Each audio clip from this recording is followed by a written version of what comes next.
Jadi karena Mbah Sayyid Husaini ini tidak ada nama Yamannya, berarti beliau orang Hijaz, ya. Karena kalau beliau dari Yaman pasti ada nama marga, nggak tahu itu Al-Aidrus, As-Saggaf, ya, Al-Jufri atau siapa, itu nama wong Yaman. Ya, jadi beliau lebih jauh, berarti wong sekitar Mekah sana, bukan dari Yaman. Apakah benar Habib perkataan-perkataan mereka yang mengatakan Abdullah bin Ahmad Muhajir itu tidak ada? Ini semua karangan-karangan Dajjal.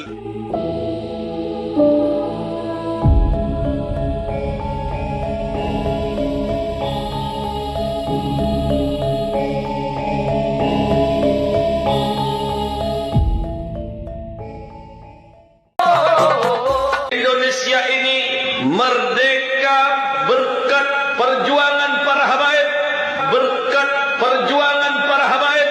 Tapi kemerdekaan bangsa ini adalah hasil perjuangan habaib, hasil perjuangan habaib. Indonesia merdeka berkat perjuangan para habaib, berkat perjuangan para habaib. Jadi Anda jangan berpikir ini habaib di Indonesia jasanya apa? Banyak, itu yang baru kecatat. Rasanya enggak ada tuh Habib waktu. Saya enggak tahu ya Habib siapa ya yang ikut-ikut begitu itu. Berjuang kemerdekaan Indonesia itu. Berjuang kemerdekaan Indonesia itu. Yang namanya terkenal ya. Jepang lebih banyak membantu daripada Habib. Kalau Jepang tuh memfasilitasi kemerdekaan itu sejak awal masuk. Minta agar lawan tuh Belanda karena kita bangsa Asia, bangsa yang sama dengan mereka. Kan itu Jepang. Indonesia ini jadi aman, jadi merdeka, jadi makmur itu karena kenapa? Ya, bukan Habib. Alhamdulillah kita di Indonesia dibina oleh orang-orang Yaman. Wali Songo itu datuknya kalau diurut kembali kepada Sayyid Abdul Malik Ibn Ammil Faqih. Itu dari Hadramut. Itu dari Hadramut. Begitu juga para habaib yang ada di Indonesia kebanyakan dari Hadramut. Hampir seluruh penyebar Islam dunia tadi itu mereka dari Hadramut dan juga dari Syam. Terkenal juga dari para aulia yang muncul ada di negeri Syam. Nggak sedikit mereka tadi itu menjadi para aulia, penyebar agama dan tokoh agama. Bahwa kedatangan orang-orang Arab itu ada beberapa gelombang di sini. Jadi pertama yang belakangan yang pakai gelar Sayyid itu masuk ke wilayah Nusantara termasuk di Jawa tahun 1790-an. Ya, kenapa? Karena di negeri Arab sedang terjadi pergolakan kaum Wahabi.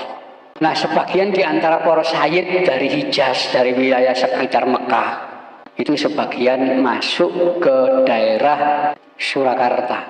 Kemudian oleh Sultan Hamengkubuwono II ditampung, ditolong, dikasih tanah untuk tinggal di situ dan kawin dengan perempuan pribumi.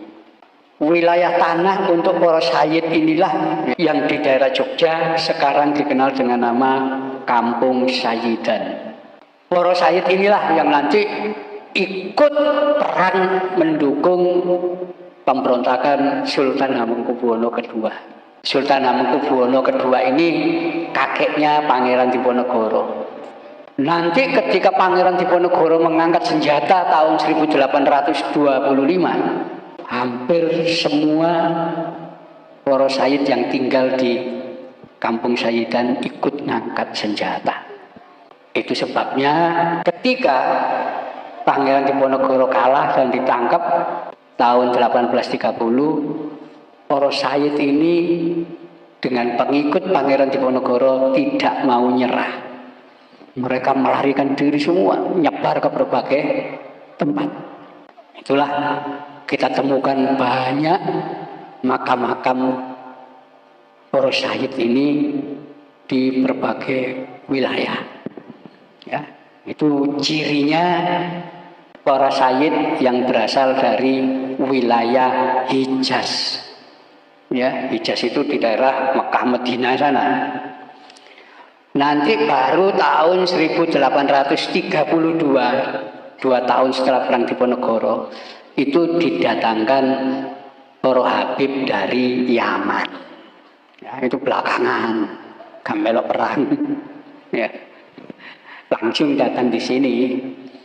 Ya, itulah nanti diangkat oleh Belanda jadi kapten Arab macam-macam. Itu orang-orang yang dari Yaman. Jadi karena Mbah Sayyid Husaini ini tidak ada nama Yamannya, berarti beliau orang Hijaz. Ya. Karena kalau beliau dari Yaman pasti ada nama marga. Nggak tahu itu Al-Aidrus, As-Saggaf, ya, Al-Jufri atau siapa, itu nama wong Yaman. Ya, jadi beliau lebih jauh, berarti wong sekitar Mekah sana, bukan dari Yaman. Apakah benar Habib perkataan-perkataan mereka yang mengatakan Abdullah bin Ahmad Muhajir itu tidak ada? Ini semua karangan-karangan Dajjal Imaduddin dan pengikut-pengikutnya. Tolong perhatikan. Siap mau dengar? Siap mau dengar? Siap mau dengar? Perhatikan, ini kitab abad keempat. Setelah kita baca nanti, kita akan kasih sok terapi tegangan tinggi terhadap Imad dan pengikut-pengikutnya Imad. Kita akan beri sok terapi nantinya. Al-Haddad dari Alawiyin, Al-Hamid dari Alawiyin, Al-Attas dari Alawiyin, Al-Jufri dari Alawiyin, Mbah Hashim dari Alawiyin. Banyak para kabir, hampir mayoritas wali-wali di Indonesia ini, di dunia ini 60-70% Alawiyun. Ini yang dinafikan, ini yang diingkari. Galil adab, biadab itu kelompok-kelompok Imad itu. Saya berjanji nanti saya akan kasih sok terapi tegangan tinggi terhadap mereka. Jangan macam-macam. Anda telah membangunin harimau yang tidur. Kami akan buat goncang nanti dunia ini gara-gara sampean. Kita ini tidak gila hormat. Tapi pada saat dia mengatakan Alawi Jahannam, Alawiin Jahannam, tunggu. Suatu saat kalian akan bertemu dengan saya nanti. Saya akan kasih sok terapi tegangan tinggi terhadap kalian nanti. Saya ingatkan kepada para santri, baik yang ada di Jember, atau yang ada di Banyuwangi, atau yang ada di Lumajang, atau yang ada di Probolinggo, atau yang ada di Pasuruan, atau yang ada di Madura, atau yang ada di Surabaya, para santri, jikalau ada kelompok-kelompok Imad, kelompok-kelompok pencaci maki Sada Alawiyin ini, pertama laporkan dulu kepada aparat kepolisian. Tapi kalau kepolisian tenang-tenang saja, polisinya tidak mau menggerak, polisinya malah memberikan fasilitas, umpamanya kita akan kasih shock terapi mereka dengan tegangan tinggi, sebagaimana kita kasih shock terapi terhadap orang-orang Syiah. Kita akan kasih shock terapi terhadap mereka. Tunggu waktunya. Kalau Syiah kita bisa sikat, kita bisa bumi hanguskan, apalagi kelompok-kelompok Dajjal Imad ini. Kira-kira dibiarkan atau dilawan? Tidak ada jalan lain kecuali kita akan kasih shock terapi tegangan tinggi nantinya.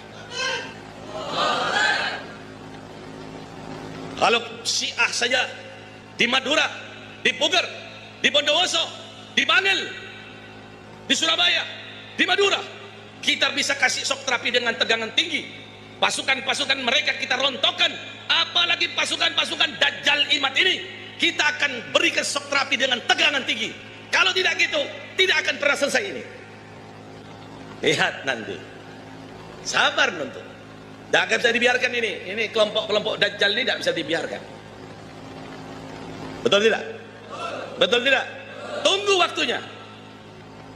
Pasti kami akan beri shock terapi tegangan tinggi, bukan dengan tegangan rendah, tegangan tinggi. Tidak terima, kecuali sayanya musyahadah dalil dianya. Si kima dalilnya bohong-bohongan kabeh. mau anak sing marah-marah. Wong Tanggul kan. Katanya Imad Dajjal. Ini ada kitabnya, kitab abad keempat. Sudah sahih di sini disebutkan bahwa Ubaid anaknya Ahmad. Ini kitab namanya Abnaul Imam. Wah, ini kitab Abnaul Imam sudah saya bahas hampir 2 tahun yang lalu ketika pertama kali saya mengeluarkan tesis saya. Seorang kiai dari Pelamunan Banten datang ke rumah saya, manggilnya Abah sama saya, kiai dari Pelamunan. Sekarang ketua PCNU Kabupaten Serang sekarang. Namanya Gus Robi. Abah, ini ada kitabnya ini. Karena dia mondoknya di Yaman. Ini ada kitab Abnaul Imam fi Misr wa Syam. Masya Allah, kata saya. Saya tidak ketemu kitab ini, kok Kiai Robi bisa ketemu. Sini saya lihat. Saya teliti kitabnya, ternyata kitab ini adalah kitab palsu. Baru dicetak tahun kemarin, tetapi mengatasnamakan tahun 473 atau 37 Hijriah. Ternyata kitabnya itu kitab aslinya 20 lembar. Dikarang oleh orang yang ada di tahun 199 Hijriah. Hanya menerangkan anaknya Sayyidina Ali dan cucunya Sayyidina Ali, Abnaul Imam fi Misr wa Syam Al-Hasan wal Husain. Tidak menerangkan yang lainnya karena tahunnya saja masih tahun 199 Hijriah. Sedangkan Ubaid itu wafatnya 383 Hijriah. Masa iya orang yang hidup di tahun 199 Hijriah bisa mencatat orang yang ada di tahun 383 Hijriah? Bohong apa ragu? Bohong. Lah iki jembari marah-marah bahwa kitabnya sudah ditemukan, ini kitab abad keempat. Ya 473 kan kudunya abad kelima. Wis ngomong be salah, isinya salah. Kalau misalnya kitab itu benar, itu sing cerdas-cerdas kan sing ngebela kayak Rumel Abbas, kayak Idrus Romli, itu dulu yang akan dipakai untuk menjawab saya. Profesor Said Agil Al-Munawar pasti akan membawa dalil itu kepada saya. Tetapi kenapa mereka tidak membawa? Karena mereka pun tahu itu kitab palsu. Dan kepalsuan itu diakui di mukaddimahnya ada. Mukaddimahnya ini kitab dikarang pada 199, tetapi kemudian ditambahi pada abad ke-12, ditambahi lagi pada abad sekian, ditambahi lagi oleh yang terakhir Yusuf Jamalul Lail yang baru wafat beberapa tahun kemarin. Lah itu kitab Murtadha Az-Zabidi yang katanya adalah menetapkan dan mengisbat Ba'alwi, itu kitabnya juga palsu. Kitab palsunya dari mana sih? Kiai tahu aja kalau palsu-palsu. Karena percetakan itu biasa dicetak itu menggunakan jasa peneliti. Misalnya nih ada manuskrip ditemukan di Rumbia. Manuskrip ini atas nama Pangeran Diponegoro. Panggil dari UI, filolog suruh nyetak. Tetapi peneliti tidak akan bohong. Dia akan cerita, manuskrip ini memang dikatakan tulisan Pangeran Diponegoro, tetapi dilihat dari kertasnya tidak memungkinkan dia berada pada masa Pangeran Diponegoro. Kertasnya ini dicetak atau diproduksi pada tahun 1950, sedang di Pangeran Diponegoro tahun 1825. Dari jenis tulisan yang ditulis pun tidak mencerminkan tulisan yang dipakai pada tahun 1825. Ini adalah tulisan abad ke-20. Itu tahu. Dan dia ngomong bahwa menulisnya ketika di Lampung. Pangeran Diponegoro katanya menulis kitab ini di Lampung. Sedangkan tidak ada pernah berita diketahui Pangeran Diponegoro pernah ke Lampung. Itu sebenarnya Pangeran Diponegoro siapa? Tapi karena misalnya Provinsi Lampung ini ketua PCNU-nya ingin dicetak aja sesuai dengan tulisannya itu karya Pangeran Diponegoro. Begitu yang terjadi dengan kitab Ar-Raudul Jali karangan Syekh Murtadha Az-Zabidi.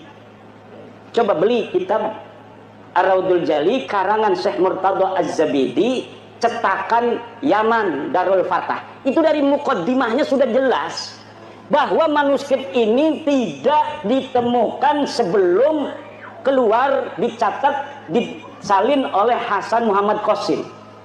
Ini orang abad 50 tahun yang lalu dia. baru meninggal 50 tahun yang lalu.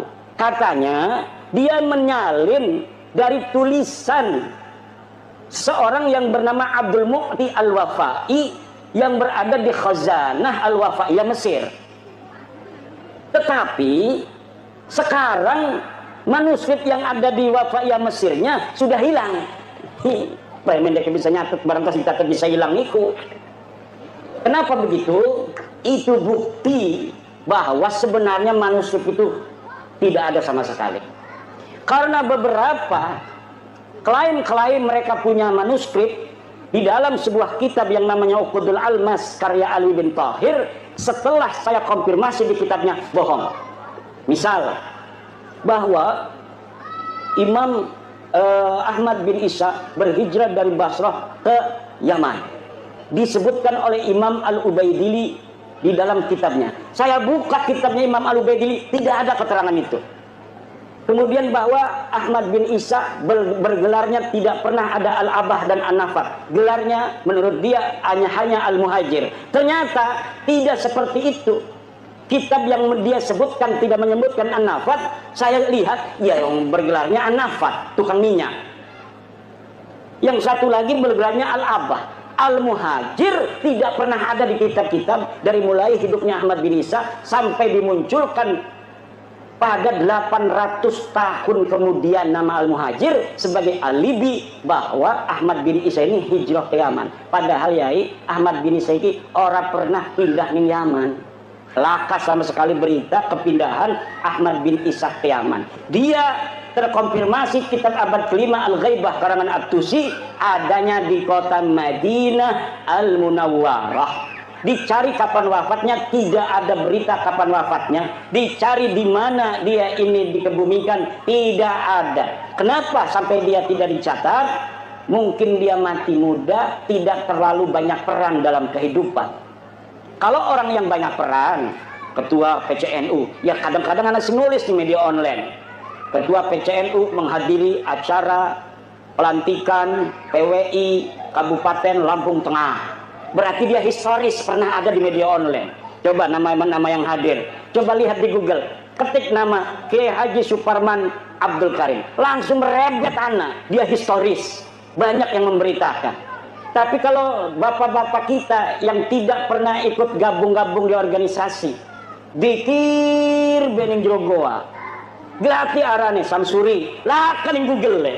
Yang tasawuf tidak pernah ada interaksi dengan masyarakat luas. Begitu pula lah keberadaan seseorang yang dikatakan dengan kesejarahan yang begitu luar biasa, pasti ada saja orang-orang sekitar dia yang menginformasikan tentang aktivitasnya waktu dia hidup. Tetapi nama-nama Ba'alwi ini sama sekali tidak ada. Fakih Muqaddam jare bisa mi'raj 70 balen sebengi.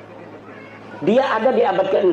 Banyak kitab abad ke-6 di Hadramaut, di Yaman yang memberitakan tentang ulama-ulama Hadramaut. Satu pun tidak ada yang memberitakan orang ulama di Tarim namanya Fakih Muqaddam. Laka. Pemaning kalau keramat-keramatin. Makanya Abdul Qadir Jailani pun kalah pangkatnya oleh Fakih Al-Muqaddam. Kenapa namanya Al-Muqaddam? Karena dia orang yang paling tinggi derajatnya. Ternyata ketika dicari di dalam sejarah masa lalu, tidak ada. Sejarah itu yang perlu dokumen bapak-bapak. Nggak usah marah-marah, wis dokumen deh. Dokumennya mana? Kalau tidak sejaman, yang primer, yang sekunder. Yang kira-kira dia bisa mendeteksi orang yang ada pada abad sebelumnya. Kalau misalnya tidak ditemukan pada abad-abad yang mendekati, maka yang ditemukan yang paling dekat, senajan 100 tahun ini yang akan dipakai. Nanti apabila ditemukan yang lebih tua, maka yang muda yang bertentangan yang dengan yang lebih muda ini harus namanya tesisnya ini sudah ada antitesis, sudah tidak bisa dipakai lagi. Bengen surah istifadah Habib iki kabeh bin Syihab bin Smith bin Yahya As-Sagrab turunan Nabi. Tapi siki antesis abad tua 4, 5, 6, 7, 8, 9 bahwa deket duduk putune Kanjeng Nabi. Ya kudu nerima tes DNA ini melenceng. Turunan Nabi kudune J1 deket mah tes DNA ini hasilnya G, haplogrupik. Turunan Nabi Muhammad, turunan Nabi Ibrahim J1. upload grupnya. Mereka 180 orang yang sudah tes DNA, kebanyakan G. Ini menunjukkan bahwa mereka bukan hanya bukan sebagai turun Nabi, tapi juga bukan orang Arab.